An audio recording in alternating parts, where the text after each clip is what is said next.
Hi ಎಲ್ರಿಗೂ ನಮಸ್ಕಾರ. ನೀವೆಲ್ಲರೂ ಗೃಹಲಕ್ಷ್ಮಿ ಹಣ ಬಂದಿದೆಯೋ ಇಲ್ವೋ ಅಂತ ಯೋಚನೆ ಮಾಡ್ತಾ ಇರ್ತೀರ. ಸೊ ಅದಕ್ಕೆ ನಾನೊಂದು ವೆಬ್ಸೈಟ್ನ ಸರ್ಚ್ ಮಾಡಿ ನೋಡಿದೆ. ಸೊ ನನ್ನ ಪ್ರಕಾರ ಅದು ಸರ್ವರ್ ಡೌನ್ ಇರೋದ್ರಿಂದ ಓಪನ್ ಆಗಿಲ್ಲ, ಬಟ್ ಆಮೇಲೆ ತೋರಿಸ್ತು ಡೀಟೇಲಾಗೆಲ್ಲ ನೋಡಿದೆ. ಸೊ ನಿಮಗೂ ನೋಡಬೇಕಂದ್ರೆ ನೋಡಿ ಫ್ರೆಂಡ್ಸ್, ಈ ಥರ ಗೂಗಲಲ್ಲಿ ಬಂದುಬಿಟ್ಟು ಈ ಒಂದು ಲಿಂಕ್ ಇದೆ. ಈ ಲಿಂಕ್ನ ನಾನು ಡಿಸ್ಕ್ರಿಪ್ಷನಲ್ಲಿ ಹಾಕಿರ್ತೀನಿ. ಅದರಿಂದ ಹೋಗಿ ಡೈರೆಕ್ಟಾಗಿ ಈ ಪೇಜ್ ಓಪನ್ ಆಗುತ್ತೆ. ಒಂದು ನಿಮಿಷ ಇರಿ, ಇವಾಗ ಬರುತ್ತೆ ನೋಡಿ. ಇವಾಗ ಈ ಲಿಂಕ್ನ ಡಿಸ್ಕ್ರಿಪ್ಷನಲ್ಲಿ ಹಾಕಿರ್ತೀನಿ. ಸೊ ಅದನ್ನು ಓಪನ್ ಮಾಡಿಕೊಂಡು ಇದರಲ್ಲಿ ಹೋಗ್ಬಿಟ್ಟು ನೀವು ಸರ್ಚ್ ಮಾಡಿದ್ರೆ ನಿಮಗೆ ಮೇಲ್ಗಡೆ ಟಾಪಲ್ಲಿ ಸಾಲ್ಟ್ ಟ್ರ್ಯಾಕ್ ಅಂತಿರುತ್ತೆ. ಸೊ ಅದನ್ನು ಓಪನ್ ಮಾಡ್ಕೊಳ್ಳಿ.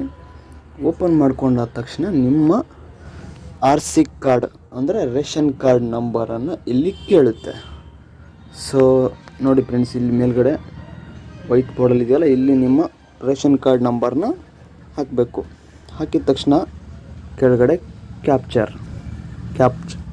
ಅಲ್ಲಿದೆಯಲ್ವ, ಅದನ್ನು ಹಾಕ್ಬಿಟ್ಟು ನಂತರ ನೀವು ಈ ಗ್ರೀನ್ ಕಲರ್ ಏನು ಕಾಣಿಸ್ತಿದೆಯಲ್ಲ ಅದ್ರ ಮೇಲೆ ಕ್ಲಿಕ್ ಮಾಡಿದ್ರೆ ನಿಮ್ಮದು ಟೋಟಲ್ ಡೀಟೇಲ್ ಬಂದುಬಿಡುತ್ತೆ. ನೋಡಿಬಿಡಿ.